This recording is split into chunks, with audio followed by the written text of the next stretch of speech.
Sejam bem-vindos à ESEC TV, o espaço da Escola Superior de Educação de Coimbra, aqui na RTP2. Durante a próxima meia hora, fique connosco. A arte como criação coletiva e permanente de festa motivou a realização do aniversário da arte em 1973, com votos renovados em Coimbra no ano seguinte.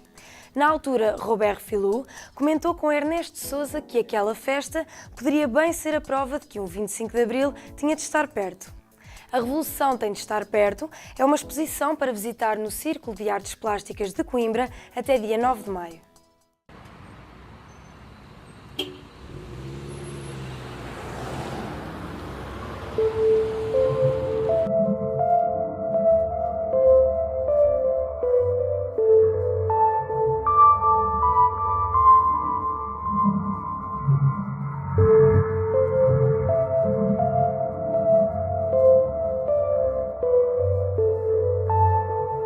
Era um clima que articulava uma dimensão de entusiasmo, de esperança, sobretudo nos autores que tinham ligações com os movimentos de vanguarda fora de Portugal, que é o caso do Ernesto de Sousa, em torno do qual esta exposição gira, e por outro lado uma outra dimensão de contestação, de vontade, de uma forma mais explícita ou mais subliminar, procurar introduzir elementos de transformação. Portanto, as iniciativas, sobretudo das vanguardas dos anos 70, para além da dimensão estética, têm sempre uma dimensão política muito vincada.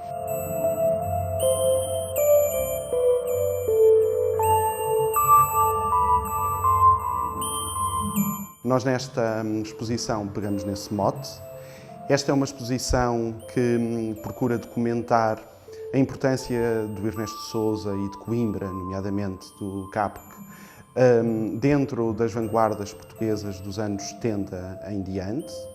E aqui na Sala Preta e nos outros dois espaços reunimos um lado de exposição documental, com materiais para se conhecer o clima cultural, artístico, político da época ligado às vanguardas.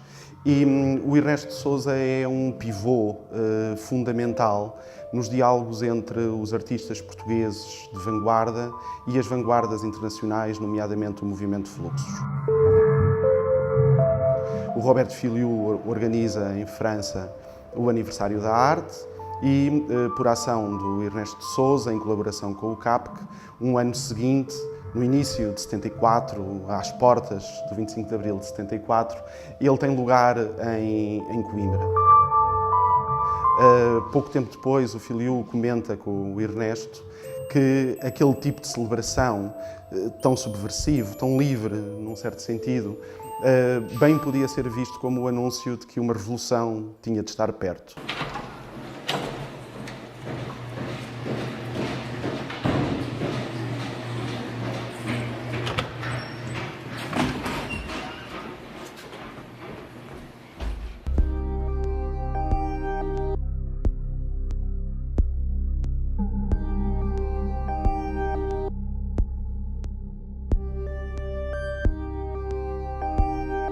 Aqui há o encontro de uma geração de artistas e designers mais jovens que escolheram um cartaz da coleção do espólio recolhido pelo Ernesto de Sousa, atualmente na posse da Fundação Berardo, e criaram uma composição nova para estabelecer uma leitura atualizada e, portanto, um diálogo sobre essas propostas dos anos 60 e 70. Esta é uma sala mais documental. Nós aqui reunimos desde recortes de imprensa, quer algumas experiências, provas de artista e alguns trabalhos autorais. na Sala Preta, nós reconstituímos a Olímpia. É uma instalação do Ernesto de Sousa, que é uma obra de síntese de muitos projetos anteriores. É uma obra que, como eu disse, inaugurou aqui em Coimbra em 1979 e, tendo um caráter poético, termina com um último elemento, que é uma peça, um registro fotográfico do Ernesto de Sousa, evocativo da Revolução do 25 de Abril, que é este. No campo da arte, há uma revolução que antecipa a revolução política, que antecipa o golpe militar e que, em contexto de liberdade, consegue ter um outro campo de atuação muito mais alargado. Parece-me que não só muitos dos autores, alguns deles estão aqui evocados, permanecem protagonistas da arte contemporânea em Portugal, como por parte de gerações de artistas e designers mais jovens, há um interesse muito grande pelas propostas que vêm desse contexto histórico.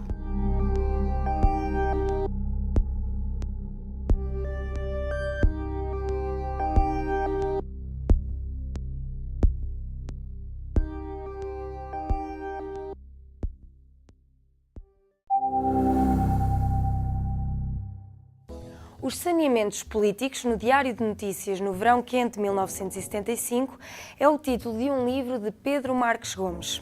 O livro analisa o conturbado processo que culminou no saneamento de uma parte dos jornalistas do Diário de Notícias, que tinha nessa época José Saramago como diretor adjunto.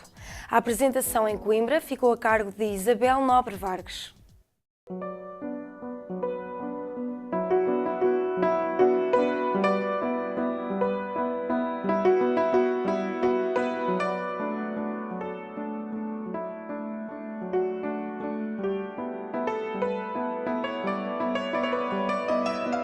Eu estava inserido num projeto de investigação sobre justiça política na transição para a democracia.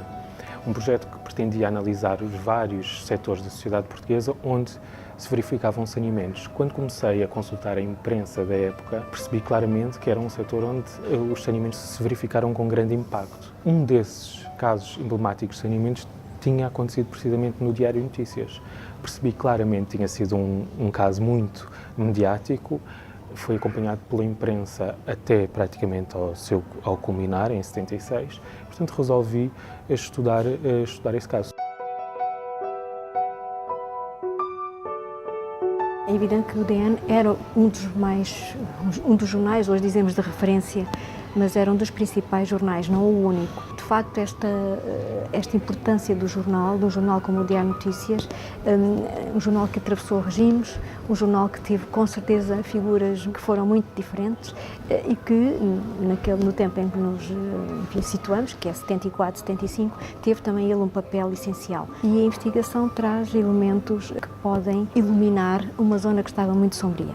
Este caso acontece em agosto de 65, o período mais quente da Revolução, não é? Em que se verifica uma radicalização total no chamado Verão Quente de 75. A 15 de agosto de 75, um grupo de 30 jornalistas do Diário de Notícias, quase metade da redação, resolve escrever um documento que ficará precisamente conhecido como Documento dos 30, dado o número de assinaturas que obteve.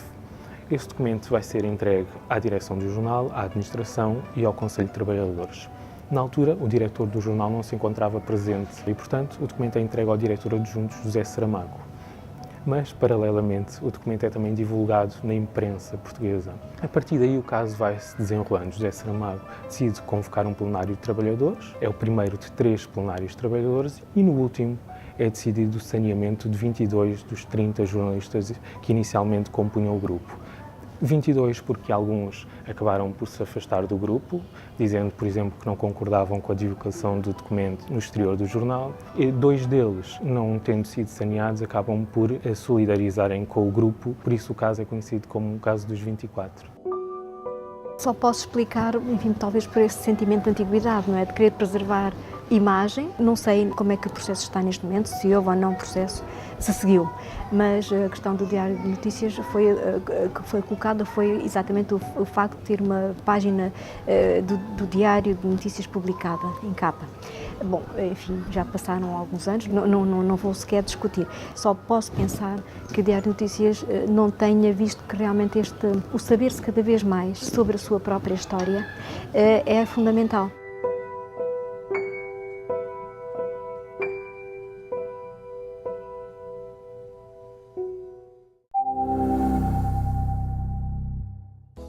iExtension Keyboard é uma aplicação móvel desenvolvida por um grupo de alunos do Instituto Superior de Engenharia de Coimbra. Resultado de um trabalho para a disciplina de Arquiteturas Móveis da Licenciatura em Engenharia Informática, esta aplicação destina-se a cidadãos invisuais. Para já, a iExtension Keyboard encontra-se disponível para o sistema Android. É um teclado que serve para as pessoas cegas poderem escrever.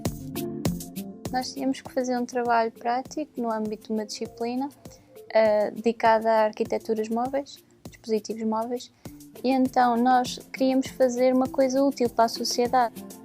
Pedimos ajuda também ao nosso professor e em grupo decidimos então fazer a aplicação. Pode ser utilizado o código Morse ou um teclado de grupos, em que a pessoa escolhe um grupo numa das teclas e vai navegando dentro desse grupo com outro botão.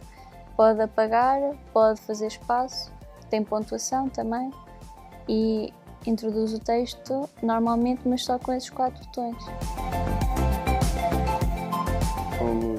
Fomos testar mesmo com pessoas invisuais e ficámos a saber algumas coisas que não conhecíamos, como é que eles utilizavam as aplicações, e com isto tudo aprendemos.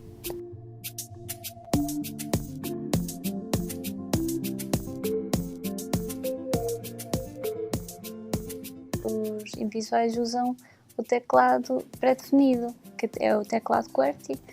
Eles, de certa forma, já se habituaram, como não tinham outras alternativas. Então nós decidimos lançar o produto, porque não havia mesmo nada semelhante. Não existe nenhum teclado semelhante a este e a aplicação é gratuita para os dispositivos Android.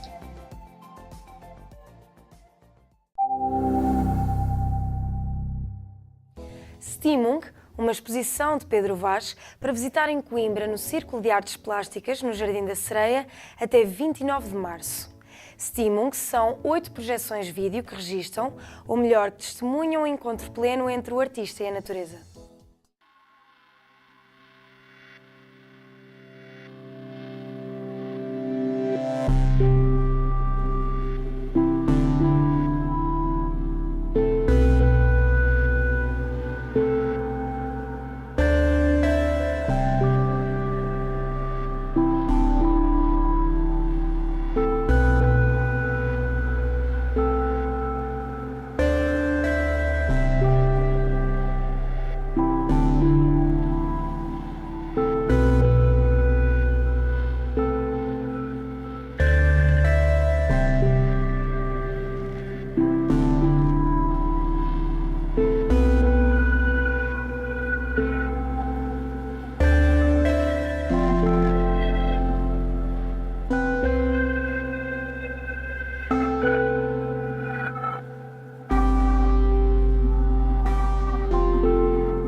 De um encontro entre 5 pessoas, resultou um macadam. Começaram onde começa uma mesa comprida de madeira e horas passadas a ouvir outra gente cantar, no GEFAC, Grupo de Etnografia e Folclore da Academia de Coimbra. O que aqui ouvimos é algo tradicional que nos é familiar, mas contado de outro jeito. Pão Quente e Bacalhau Cru é o álbum de estreia de Macadam, apresentado no Conservatório de Música de Coimbra. Ai, minha mãe mandou-me à fonte do Salgueirinho. Ai, mandou-me lavar a cântara com a flor do romeirinho. Ai, eu lavei-a com areia e quebrei-lhe um bocadinho. Ai, anda cá, perra traidora, onde tinhas o sentido. Ai, não o tinhas tu na boca, nem tão pouco no serio. Ai, tinhas-o naquele mancebo que anda de amores contigo. Ai, minha mãe, não me bata com vara de marmeleiro. Ai, eu estou muito doentinha, mande chamar o barbeiro. As músicas que nós selecionamos basicamente foi músicas que gostávamos. Dentro da música tradicional portuguesa temos uma série de recolhas e temos, felizmente, graças ao GEFAC, que é onde todos nós pertencemos, temos algum conhecimento de um conjunto de temas que existem por Portugal afora de música tradicional portuguesa e basicamente o que fizemos foi juntar as músicas que gostamos. E cada uma delas foi tendo a sua roupagem a partir das influências de cada um e do gosto particular de cada um. Foi um bocadinho assim, aos bocadinhos. Demorou um tempo a construir, nós levamos até ao nosso primeiro concerto, por exemplo, foi mais ou menos um ano e qualquer coisa. Portanto, as músicas foram trabalhadas com muito carinho, com muito cuidado também. Não quisemos fazer nada em especial, nem mudar a música tradicional portuguesa, nada disso. Simplesmente pegamos naquelas músicas que sentimos que são muito nossas, né, que são portuguesas e que vivemos em diferentes contextos e tocamos. Não há cravo como o branco que até no cheirar é doce. Não há cravo como o branco que até no cheirar é doce. Nem amor, amor primeiro, se ele fingido não fosse. Nem amor, amor primeiro, se ele fingido não fosse. Lá nos campos, velhos campos, eu fui apanhar macela. Lá nos campos, velhos campos, eu fui apanhar macela. Daquela mais miudinha, daquela mais amarela. Ai, daquela mais miudinha, daquela mais amarela. Ai, daquela mais amarela, daquela mais miudinha. Ai, daquela mais amarela, daquela mais miudinha. Lá nos campos, velhos campos, a macela, a macelinha. Tento cantá-la respeitando a melodia das velhinhas e daquilo que vemos nas recolhas e às vezes Tem dou um muito toque. respeito, diga-se. É muito respeito. Não tens assim muito. É um bocadinho. Às vezes faço uma batota. Depois de vez pões em muito quando. de ti. É o que eu ia dizer agora. Ah, Depois desculpa. dou um bocadinho de mim. Tento respeitar as melodias, mas depois tento ir tento interpretá-las mais, se calhar não há tanta interpretação, é mais o cantar e depois a partir daquilo que a letra diz tento interpretá-la e dar um bocadinho daquilo que é meu, né? Da maneira como eu gosto de cantar as músicas. Mas o Afonso pode explicar também um bocadinho mais a parte dele, porque é a parte eletrónica que tem a ver com o recolher das sonoridades. Nós tentamos ter sempre presente na música aquilo que lhe dá origem. Portanto, há sempre samples, mesmo que sejam de outras coisas, mas que estejam relacionadas. E quisemos ter sempre a viola braguesa porque é esse instrumento tradicional. Normalmente começamos por escolher uma música sobre a qual trabalhar. Sim. E de repente aparece uma coisa que nós achamos que é isto, é mesmo isto.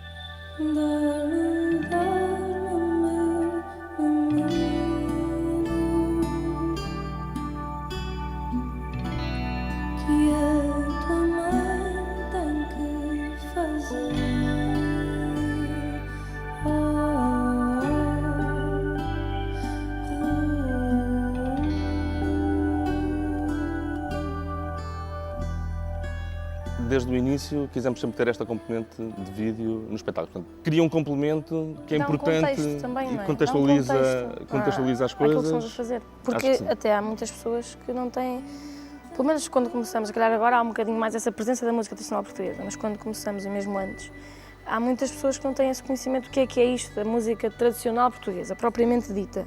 E os vídeos também dão um bocadinho esse contexto, né? De onde é que vêm estas letras? De pessoas que trabalhavam na terra que construíam músicas enquanto trabalhavam, portanto, e às vezes é preciso haver um contexto para entender isso, né? E acho que o vídeo ajuda um bocadinho.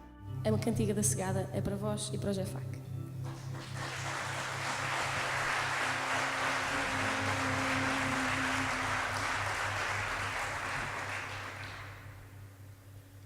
Minha mãe, eu quero aprender a costureira. Minha mãe, eu quero aprender a costureira. Ai, vem a chuva e não me molha.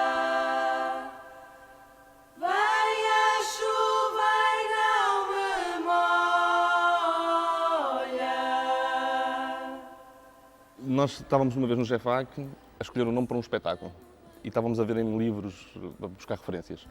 E aparecia lá, já não sei em que livro, esta frase, pão quente e bacalhau cru. E nós começámos a dizer, pão quente e bacalhau cru é um nome porreiro e tal, podia ser um nome para uma banda. Não, isso era bom, era para um álbum. Pronto, e ficou isto sempre, durante não sei quantos anos, falámos nisto. E depois decidimos, vamos fazer uma banda para ter esse álbum, e aí está. Foi um bocadinho assim. Macadam, portanto, a banda já existia, não tínhamos nome. E um dia, um amigo nosso sugeriu, vocês podiam era ser Macadam, porque nem a terra, nem a Alcatrão, e ficou. Ai, as saudades, quando de ti estou ausente, quando de ti estou ausente. Com elas